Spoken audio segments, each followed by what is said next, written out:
persaingan emosional sebenarnya. Tak ada yang rasional dalam rasa suka atau tak suka.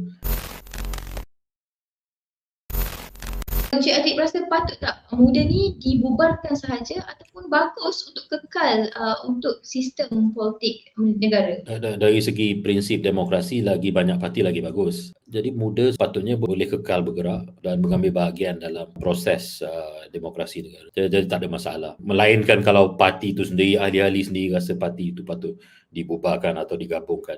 Tapi kalau kita lihat dari luar sebagai pemerhati yang objektif, lagi banyak parti lagi bagus. Jadi muda kalau boleh jadi lebih aktif, bagus untuk demokrasi. Kalau kita tengoklah bila ada pilihan raya kan, orang cakap tak suka betul dengan muda ni. Orang kata muda ni pecah undi lah.